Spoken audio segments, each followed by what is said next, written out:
Amém, meus irmãos. Vamos abrir a palavra de Deus no livro de Eclesiastes, capítulo de número 8. Eu quero dar continuidade à nossa série de exposições e hoje eu quero falar sobre um dos temas, eu acredito que um dos mais desafiadores e tensos para quem estuda a Bíblia, exatamente a presença do mal no mundo. Por que razão nós sofremos? Por que Deus não põe um ponto final em todo o sofrimento? Se Deus é bom, por que o mal está presente no mundo? Se Ele é bom e é poderoso, por que Ele não resolve essas questões? É por isso que eu coloquei o tema de o enigma do mal. Vamos ler então Eclesiastes capítulo 8.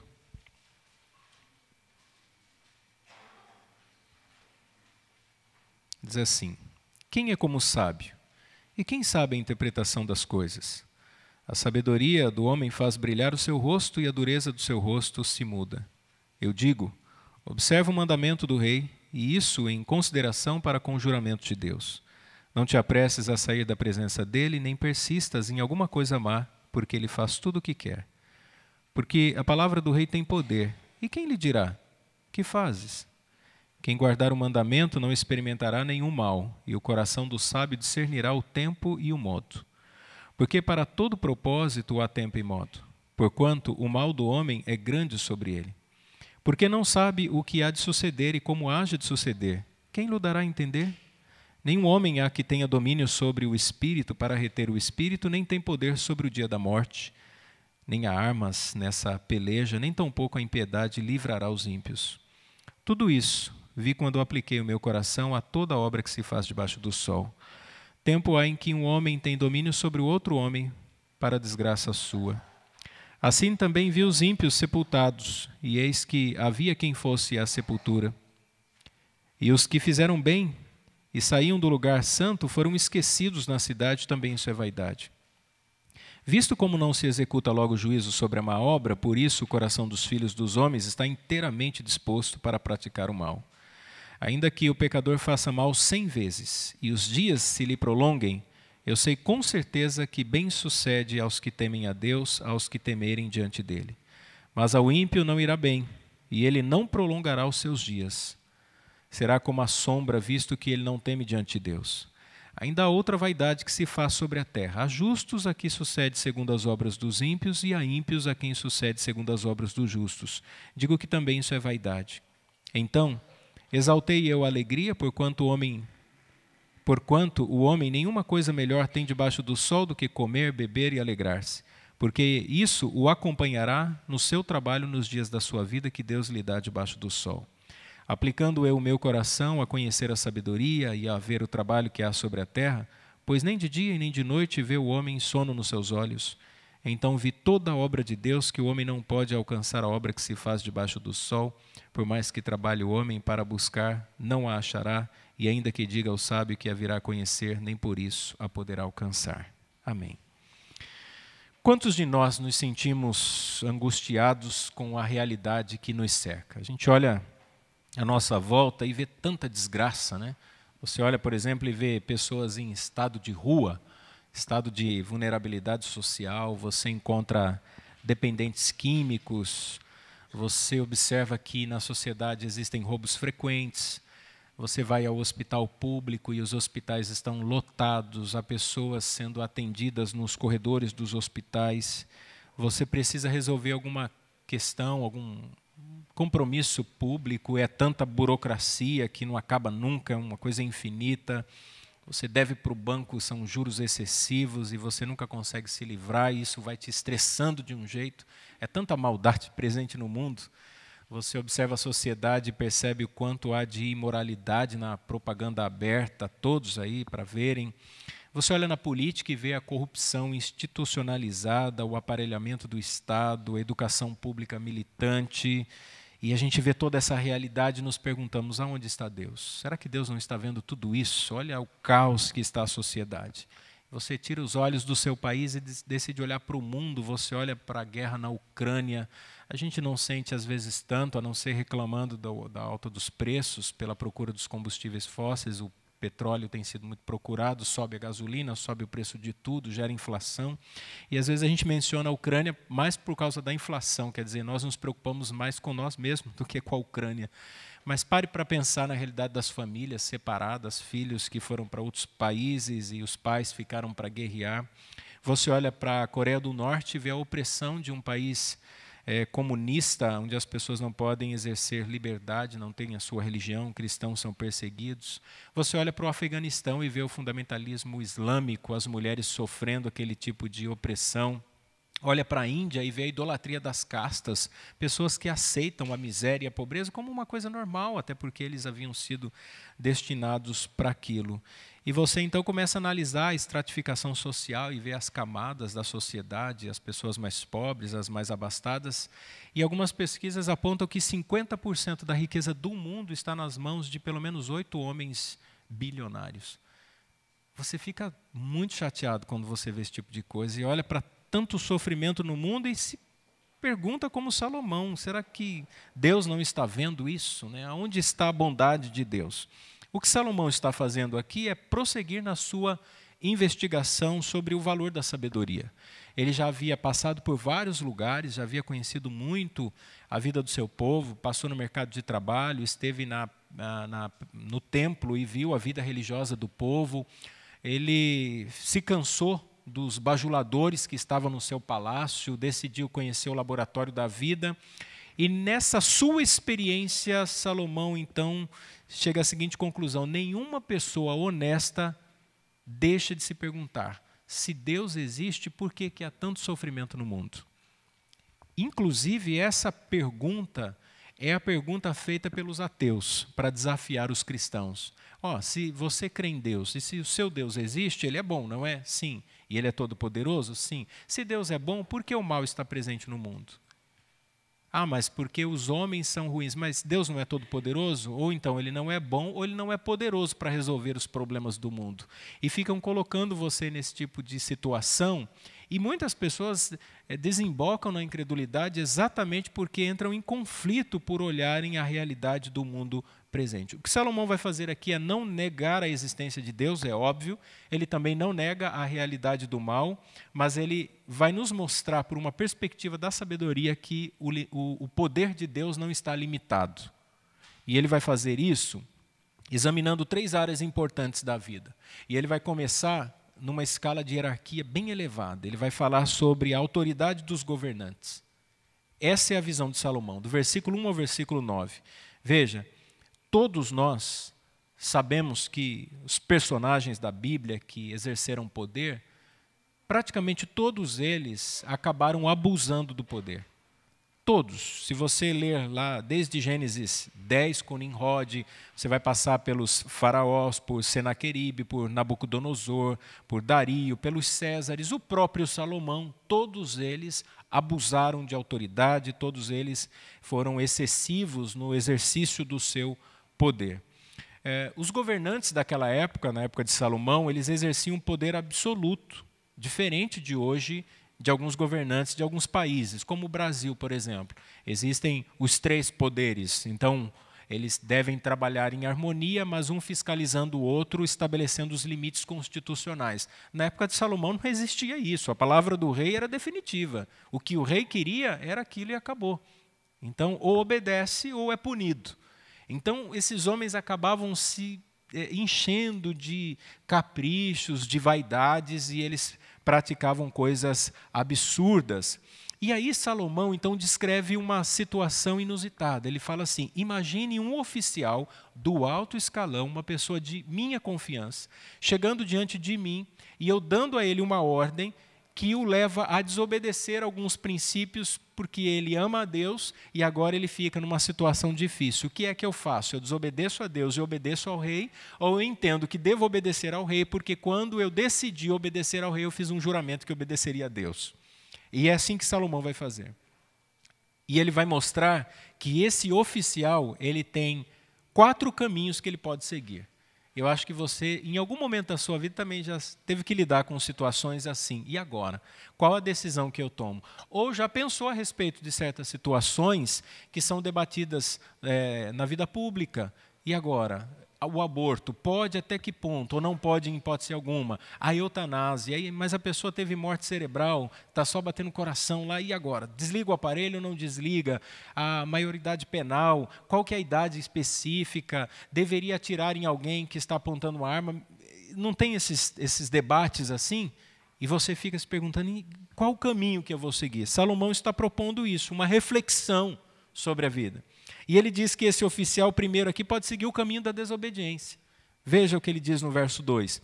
Eu digo, observa o mandamento do rei, e isso em consideração para com o juramento de Deus.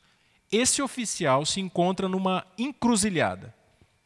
Ele decidiu obedecer ao rei, logo ele fez um juramento diante de Deus, e Deus é a fonte de toda a autoridade. Então, se ele não obedecer ao rei, se ele quebrar esse juramento feito ao rei, logo ele estaria quebrando o juramento feito a Deus.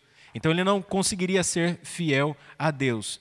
E não tem só isso, o rei, por estar investido de tão grande autoridade, poderia trazer-lhe uma grande punição. E ele estaria disposto a enfrentar esse sofrimento? Toda decisão que nós tomamos gera consequências. E nós, como é que nós vamos lidar com as consequências das decisões que tomamos? Essas situações que aparecem na nossa vida, que requerem uma reflexão sobre o cristianismo, sobre a nossa postura como filhos de Deus, não nos isenta das consequências das decisões que nós tomamos. Não tem como. Então você vai tomar uma decisão e você vai sofrer as consequências. E Salomão faz a reflexão, para esse oficial, verso 4, porque a palavra do rei tem poder, e quem lhe dirá, que fazes? Não era seguro questionar o rei, falar sobre as suas decisões, rei, você poderia fazer diferente, porque o rei fazia o que bem entendesse. Não existia nenhuma lei para condenar as atitudes do rei. Ele poderia eliminar qualquer pessoa que ele quisesse. Então esse oficial fica numa situação muito delicada. Muito delicada. A obediência ao rei, aqui, nesse contexto, era exatamente para não ser castigado. Muitos oficiais não concordavam com as ordens reais, mas eles não queriam ser castigados. Ou vocês acham que Urias concordou com tudo que Davi fez? Lógico que não. Ele não sequer abriu a carta que o condenava à morte. Ele simplesmente obedeceu para não ser castigado. O rei Davi, tramando até para que Urias pensasse que o filho de Batseba fosse dele, pediu para que ele fosse deitar com a sua mulher, e ele, sabendo que pela condição de guerra a que o rei estava exposto, porque era período em que os reis saíam para a batalha, porém Davi ficou em casa, ele ficou próximo do rei, ele não foi procurar a sua mulher. A sua fidelidade estava fundamentada exatamente no fato de que nenhum oficial desejava ser castigado pelo rei. Eles temiam o rei era soberano. E esse oficial está diante de uma decisão muito importante. O versículo 5, a parte A, diz assim, quem guardar o mandamento não experimentará nenhum mal.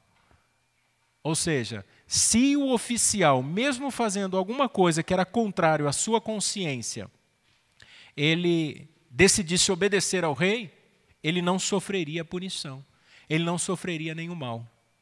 E é interessante, irmãos, que essa ideia é a mesma ideia que permeia a mente de muitas pessoas. Eu prefiro não sofrer o dano. Eu sei que Deus não se agrada disso, mas é que se eu for fazer aquilo que é certo, aí não vai valer a pena. Então, para eu não sofrer, eu vou tentar dar um jeitinho para resolver as coisas. Parece-nos que esse caminho, sempre das maracutaias, esse caminho daquilo que não é lícito. E aí? Eu lembrei aqui de uma passagem do apóstolo Paulo, fazendo uma argumentação semelhante em Romanos 13, do 3 ao 4. Porque os magistrados não são temor para as boas obras, mas para as más. Queres tu, pois, não temer a autoridade? Faze o bem e terás louvor dela. Porque ela é ministro de Deus para o teu bem. Mas se fizeres o mal, teme, pois não traz debalde a espada, porque é ministro de Deus e vingador para castigar o que faz mal. Esse versículo foi um dos versículos mais debatidos nas redes sociais no período em que as autoridades mandaram fechar a igreja. Quantos pastores, quantos irmãos, e agora? Obedece ou desobedece? O apóstolo Paulo diz que a gente tem que obedecer. Faça o bem e terás louvor da autoridade. Quer dizer, se a gente fechar a igreja, aí as autoridades eles vão falar assim, parabéns, vocês estão obedecendo. Mas nós podemos deixar de cultuar como povo de Deus de maneira pública. Lembra desses debates? Foi terrível. E o apóstolo Paulo, ele vivencia uma situação semelhante ali, sob o jugo do Império de Roma.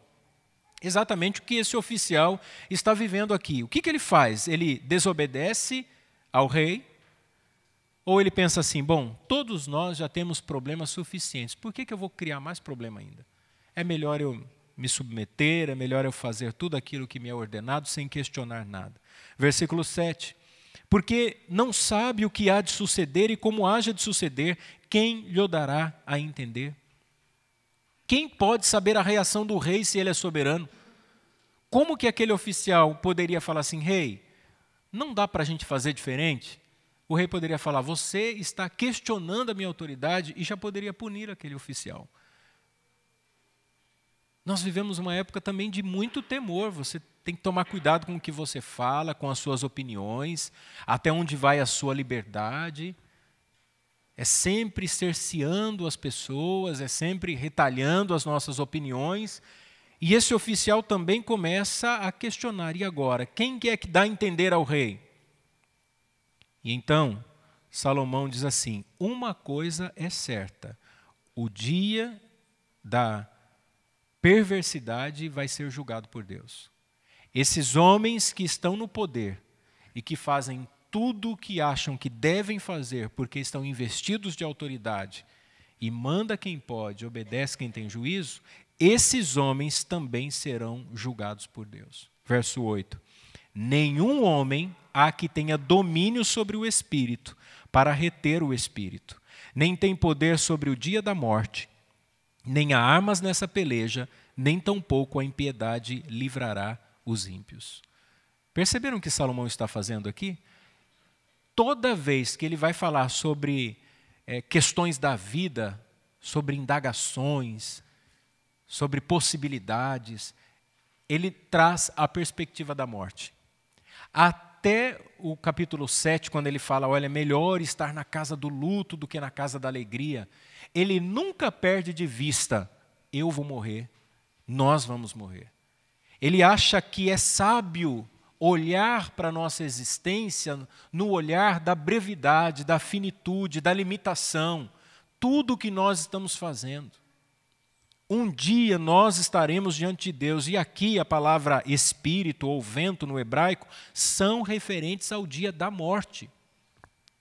Você olha para o presidente da República, para o governador do estado, você olha para os senadores, você olha para os deputados, você olha para os ministros do STF, você olha para os desembargadores, para procuradores de justiça, para juízes de fóruns regionais, e você vê que todos eles estão envelhecendo e todos estarão diante de Deus um dia.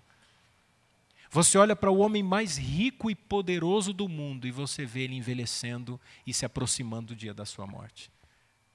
E nós também, a cada ano, a cada primavera, a cada Natal, é Natal, né? Comemorando o Natal, o dia do nosso nascimento.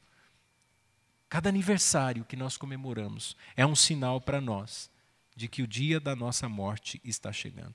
E Salomão diz que todos serão julgados, nem tampouco a impiedade livrará os ímpios.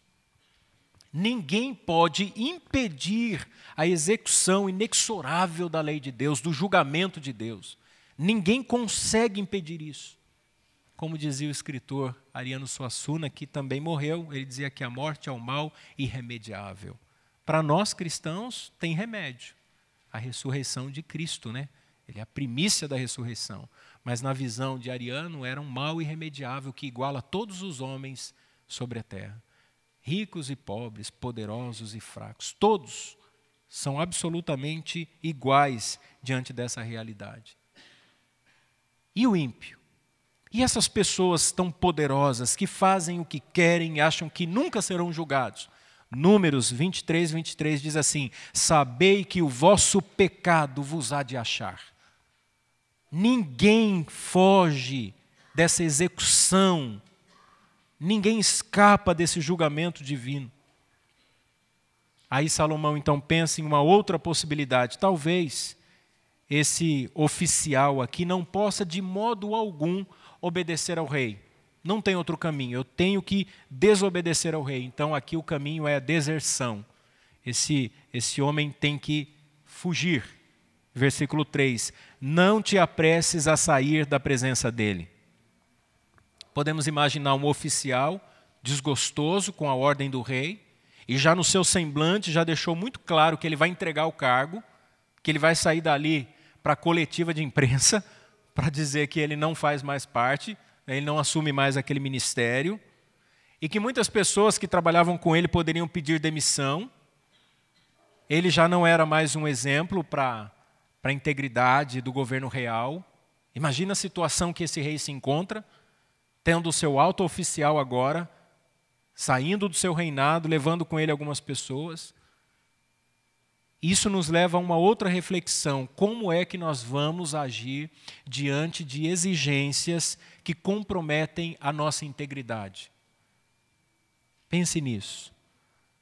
Surgem demandas na nossa vida que comprometem a nossa integridade como cristãos. Como é que nós devemos agir? Quais as decisões que nós temos que tomar? Salomão está propondo o seguinte: imagine esse oficial diante do rei, e ele não pode, em hipótese alguma, sua consciência não lhe permite obedecer ao rei. Então ele tem que desertar, ele tem que sumir, ele tem que fugir. Ele tem que deixar esse cargo e desaparecer para o rei não matá-lo. Para o rei não matá-lo. E você, diante de uma situação que compromete a sua integridade, qual seria a sua atitude? Você diria não de maneira tão radical? Semana passada eu li a respeito de um cristão nos Estados Unidos que tinha um alto cargo numa empresa gráfica e essa empresa havia decidido imprimir revistas pornográficas e ele pediu demissão. Falei, eu não vou compactuar com isso, eu não concordo com isso, e ele saiu. E aí ele entendeu que ele perdeu seu emprego, mas ele manteve sua integridade e o seu caráter como cristão. Uma decisão séria que traz consequências. Ganhava bem, tinha posição social, a família depende do salário. Eu conheci um pastor que no momento de crise financeira da igreja conseguiu um emprego de representante de um fabricante de cigarros. E ele foi trabalhar. Pastoreava a igreja e era representante de uma marca de cigarros. No púlpito pregava contra os vícios e os males causados pelo vício e pela dependência, mas fora tirava o seu sustento da empresa que se mantinha com o vício das pessoas.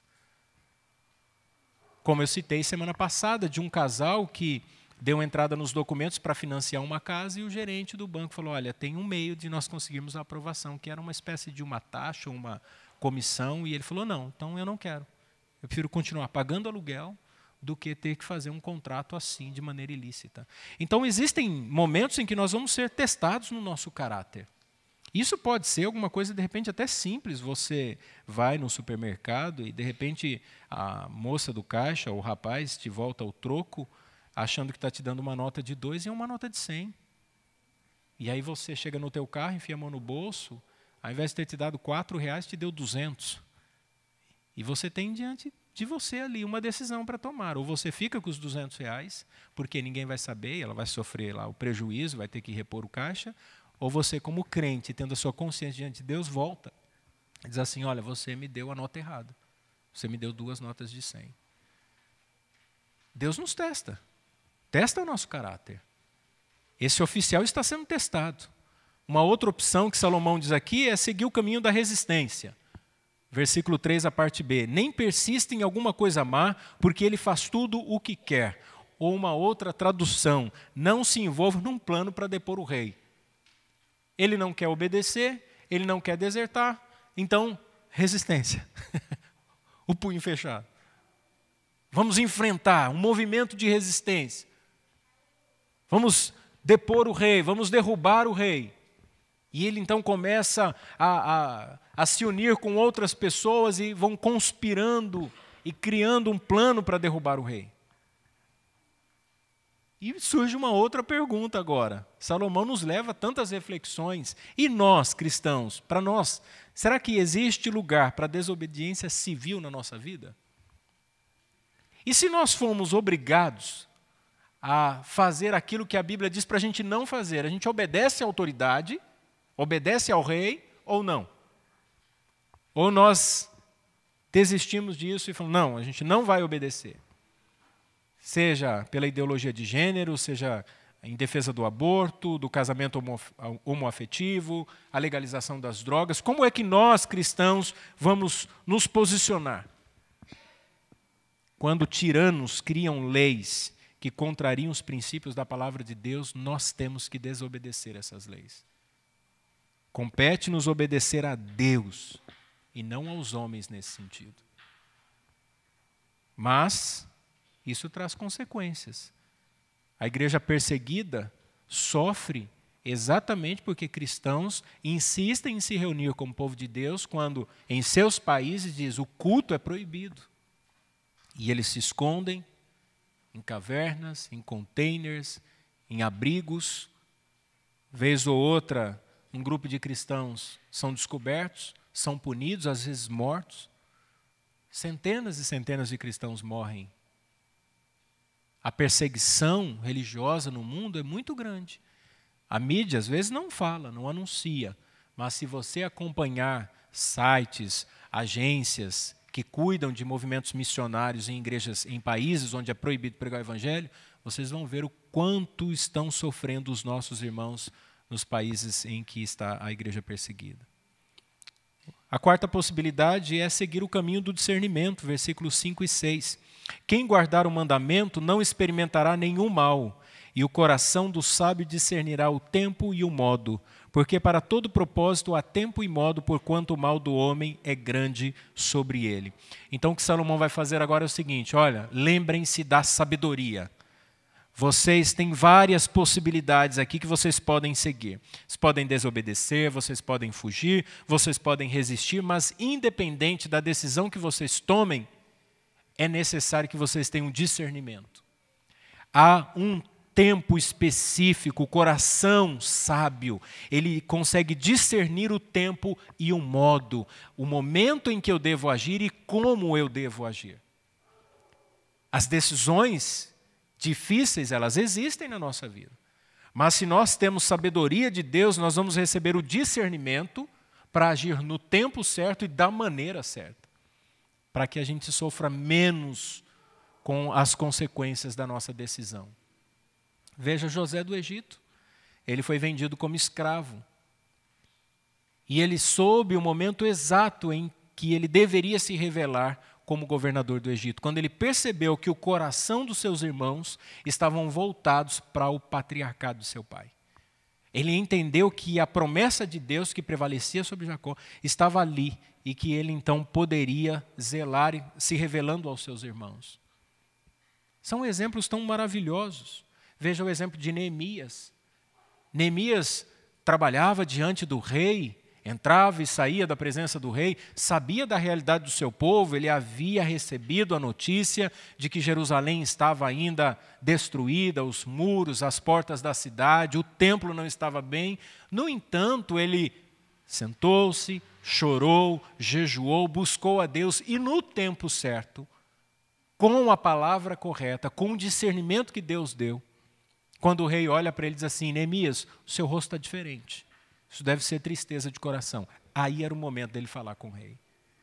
Sabedoria, agindo no momento certo e da forma correta. É um exemplo interessante, o exemplo, por exemplo, de Daniel. As pessoas querem fazer o jejum de Daniel, a dieta de Daniel, mas Daniel não agiu de maneira impulsiva, não agiu de forma que ele criasse atrito com os oficiais do rei. Daniel propôs uma dieta. Daniel soube como conversar. Ele caiu na simpatia daqueles que tinham responsabilidade sobre ele. E ele conseguiu alcançar o seu objetivo. Há um registro nas Escrituras, Atos 4 e 5, em que os apóstolos também não agem de maneira impulsiva, mas demonstram respeito às autoridades, mesmo quando os líderes religiosos da época agiram de maneira preconceituosa e ilegal contra eles. Eles não se levantaram em oposição, mas souberam como se posicionar e como falar diante dos abusos. Não estou dizendo que nós, como igreja, temos que nos insurgir contra o governo, sair protestando ou quebrando as coisas, ou escrevendo faixas. Não, nós temos que saber o momento certo de falar, como falar, e a igreja tem que se posicionar. Os cristãos precisam ter voz. Eu me lembro do dia em que nós fomos numa reunião de pais e na escola houve um questionamento sobre porque a escola é confessional, mas eles tinham que introduzir a teoria da evolução. E teve um momento em que eu tive a participação, porque eu achei que deveria falar sobre aquilo. Aí teve um pai de um outro aluno também, um pai cristão, que falou também sobre a sua visão, sobre o que ele entendia, sobre a importância de falar também do criacionismo. Há um momento certo de falar. Há um momento certo de se posicionar. Não é fácil ser um cristão coerente nesse mundo. É um grande desafio. Mas nós temos que pedir sabedoria a Deus para agir de maneira correta. O segundo aspecto aqui, a segunda área que Salomão examina, são as próprias injustiças presentes no mundo. Versículo 10 ao 14.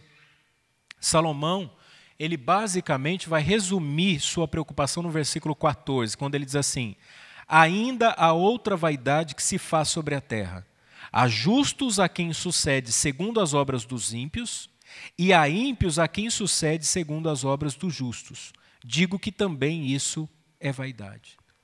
Apesar das leis serem boas, apesar de existirem pessoas honestas no serviço público e que cuidam dessas leis, mesmo assim existe injustiça no mundo. Por mais que nós tenhamos o desejo de uma sociedade equilibrada, saudável, que preze pelo bem, pelo seu semelhante, que cuide de todos, sempre haverá injustiça, porque isso está no coração humano. É por causa do pecado. E as leis, elas funcionam, mas elas não funcionam da mesma maneira para todas as pessoas. A impunidade existe. Ricos e poderosos, gente que tem acesso aos tribunais, gente que paga advogados que são amigos de juízes. Existe uma defesa que não se pauta nos autos do processo, mas uma defesa que está sobre a mesa de amigos. Existem advogados que são associados a homens que podem julgar causas, juízes. E quem tem acesso a essas pessoas se sente assim, ninguém pode mexer com ele. É poderoso. Tem um provérbio que diz assim: as leis são como teias de aranha, pegam as moscas e deixam escapar os falcões. Você vê leis funcionando para pessoas simples, pobres, mas que não funcionam para pessoas poderosas. Um advogado americano disse o seguinte: uma absolvição não significa inocência, mas sim conseguir escapar do castigo. Um dos presidenciáveis, muitas pessoas dizem que ele é inocente. Ele não é inocente, a própria lei prova isso. Ele apenas escapou do castigo por uma mudança de CEP que era lá em Curitiba, que não deveria ser julgado lá, segundo a nova visão. E isso não acontece só nessa esfera, acontece em esferas municipais. Na cidade de onde eu vim, o prefeito, e eu falo isso e pode filmar porque isso está público, o Ministério Público investigou por desvio de milhões de reais. Ele foi preso. Pouco tempo depois, ele estava na lanchonete, numa das principais avenidas, tomando cerveja com a tornozeleira eletrônica. Agora ele nem usa mais tornozeleira. Pessoas pobres que foram presas naquele tempo por coisas simples, comuns, que a lei proíbe, pegaram anos de cadeia e estão presas ainda. Gente poderosa, gente que tem dinheiro, gente que tem influência, gente que sabe de segredos, que conhece coisas que a gente não faz ideia. Essas pessoas têm voz. Salomão está dizendo, existe justo que sofre por causa da impiedade do ímpio. E existem ímpios que vivem de maneira regalada como se fosse justo. E são tidos como pessoas de uma conduta ilibada, de um caráter irreparável, pessoas polidas, mas que Salomão sabe que não são. E olha que Salomão estava rodeado de bajuladores. Por isso, o que intriga ele é que ele se lembra de um funeral em que ele esteve presente. Ele conheceu, óbvio, né, era alguém do alto escalão do seu reino e que morreu. E ele foi nesse funeral. E o verso 10 diz assim, também vi os ímpios sepultados, e eis que havia quem fosse à sua sepultura, e os que fizeram bem e saíam do lugar santo foram esquecidos na cidade, também isso é vaidade. O falecido era um homem que frequentava o templo. Ele era admirado pelo povo, era uma pessoa que tinha posição. O que ele não tinha era temor do Senhor. E mesmo assim, esse ímpio disfarçado de um hebreu piedoso, de um servo do Senhor, ele foi admirado e recebido em um lindo funeral. Ao mesmo tempo em que o povo que realmente amava a Deus e que ia no templo para adorar a Deus, era esquecido. Isso começa a deixar Salomão num conflito profundo. Uma pessoa do alto escalão, falso, hipócrita, recebe elogios, homenagens, admiração no seu funeral, mas ele não amava a Deus, ele era falso, enquanto que o povo simples, que de fato amava a Deus, era esquecido. E Salomão então chega a uma conclusão muito interessante, olha o verso 11. Visto como se não executa logo juízo sobre a má obra, por isso o coração dos filhos dos homens está inteiramente disposto para praticar o mal. O rei está dizendo o seguinte, porque a lei não é cumprida como deveria, o coração dos homens, dos filhos dos homens, ficam cada vez mais dispostos a praticar o mal. Vamos fazer o que é errado mesmo, a lei não funciona. Então a sociedade vai sendo esgarçada, vai tendo um laceamento mental, uma tolerância com as coisas erradas. E começam a viver cada vez mais de maneira errada, por quê? Porque eles veem essa brecha. Há sempre um jeitinho de escapar da punição, a lei não funciona. E às vezes o ímpio, ele aplica isso ao próprio Deus. A sensação da lentidão, do juízo divino, é como se fosse uma autorização para eu viver do jeito que eu quero, porque Deus nunca vai me punir. Então parece que o meu coração vai sendo motivado como se o silêncio de Deus fosse a aprovação dos meus pecados. Eu estou me prostituindo, estou em adultério, estou fazendo um monte de coisa errada e Deus não está falando nada. Deus sabe de tudo que eu estou aprontando e Deus está quietinho, Deus é longânimo. O silêncio de Deus é essa aprovação. Na verdade, Salomão está dizendo, é o iminente juízo. O silêncio de Deus diante dos erros é o iminente juízo. Mais cedo ou mais tarde, todo ímpio será julgado e condenado. Verso 12 ao 13.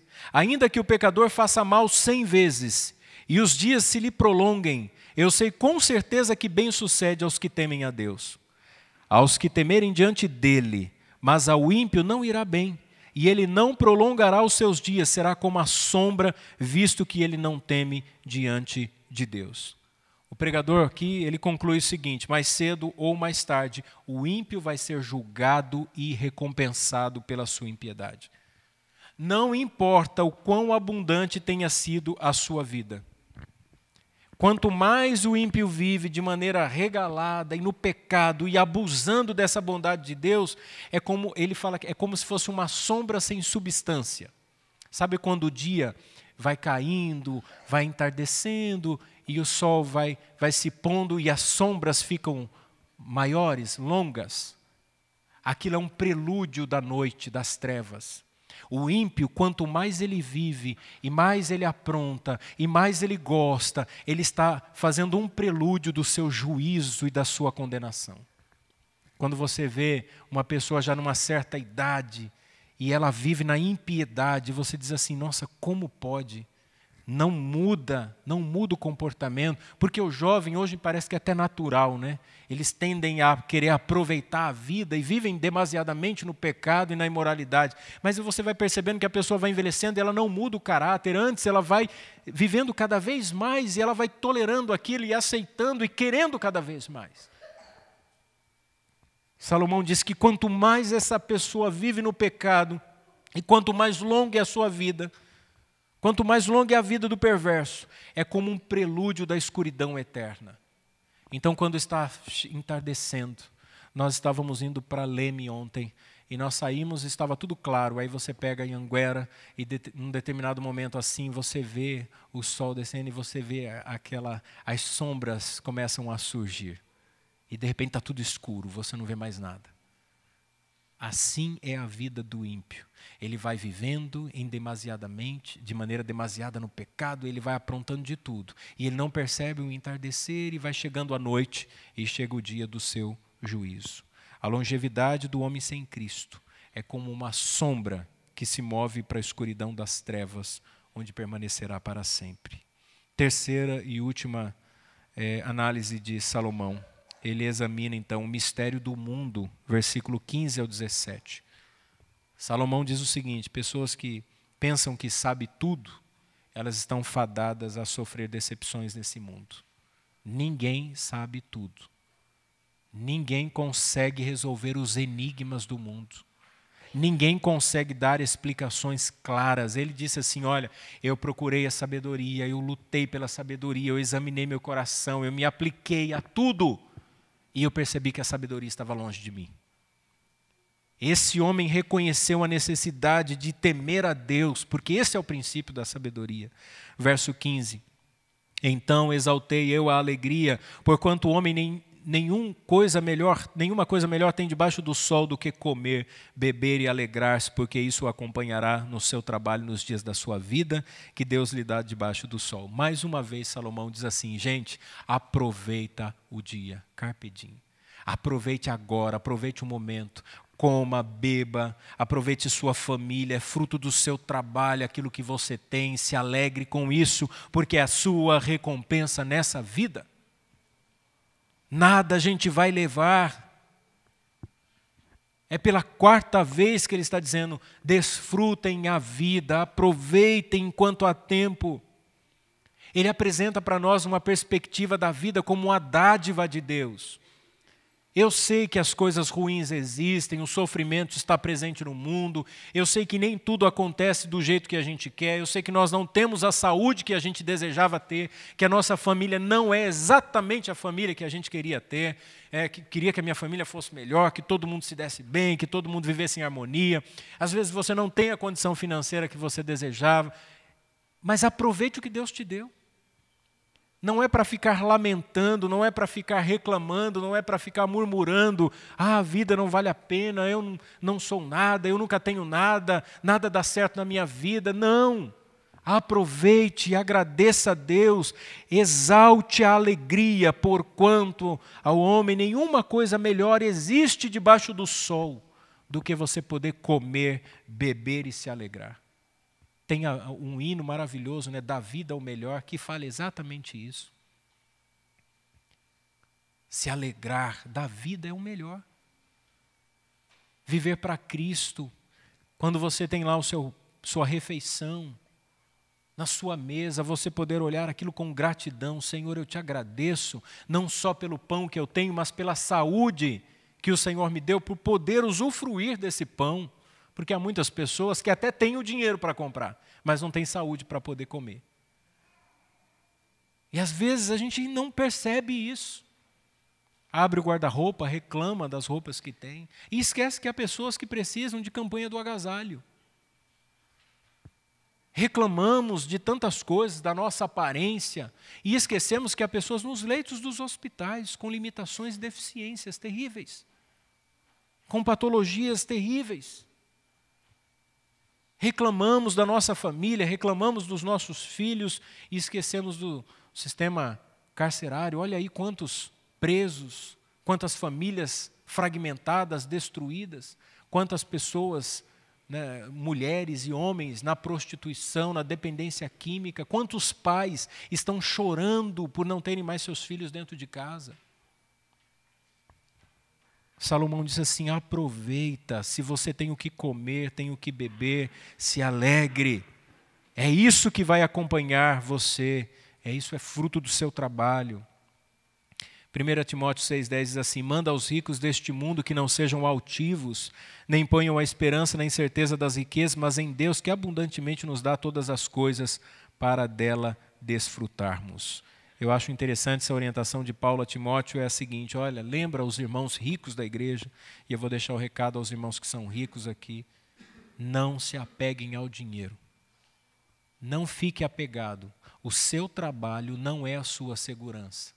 A sua casa não é a sua segurança. O seu carro, os seus recursos financeiros. A sua segurança é Jesus Cristo. Você tem que viver para Cristo. Se você imaginar que só pode ser feliz se você tiver um determinado recurso financeiro, você vai morrer acreditando nisso e nunca vai ser feliz. Se você acreditar que a sua felicidade está constituída no fato de que você tem uma boa casa ou bens e que você acumula patrimônio, você também vai viver infeliz, porque isso não preenche o nosso coração. Você compra um carro, quer um carro melhor. Você adquire uma casa, quer uma casa melhor. Você compra uma roupa, quer uma roupa melhor. Você quer um perfume, quando tem aquele perfume, descobre que tem um perfume melhor. É um celular melhor que o outro. É sempre assim e nunca vai parar. Porque o nosso coração não se satisfaz com essas coisas. Não estou dizendo que nós não devemos tê-las, nós temos que buscar ter coisas boas. Salomão acabou de dizer, olha, se Deus te dá o que comer, o que beber, seja alegre. Isso inclui também os recursos que você tem, o hobby que você pratica, a sua casa, o seu conforto, não tem problema. Não há nenhum problema com relação a isso. Agora, você não pode aplicar o seu coração nessas coisas. Isso não pode ser o sentido da sua vida. Versículo 16 ao 17 para encerrar. Aplicando eu o meu coração a conhecer a sabedoria e a ver o trabalho que há sobre a terra, pois nem de dia nem de noite vê o homem sono nos seus olhos, então vi toda a obra de Deus que o homem não pode alcançar, a obra que se faz debaixo do sol. Por mais que trabalhe o homem para a buscar, não a achará, e ainda que diga ao sábio que virá a conhecer, nem por isso a poderá alcançar. Salomão diz assim: existem coisas que Deus faz debaixo do sol que ninguém consegue compreender. Existem certas coisas que, se você ficar questionando a Deus, você vai morrer questionando e você não vai ter uma resposta. Porque há mistérios que competem somente a Deus. E existem outros acontecimentos na nossa vida que nós até podemos solucionar alguns problemas decorrentes dele. Mas existem enigmas indecifráveis na nossa vida. Indecifráveis. O sofrimento de alguém que passa por uma perda, por uma fatalidade, por uma tragédia. De alguém que perde uma família inteira num acidente. Ou numa tragédia como essas que acontecem pelo mundo todo. Enchentes, a barragem lá de Brumadinho que se rompeu e pessoas morreram. Quantas coisas acontecem? Não há como responder a isso.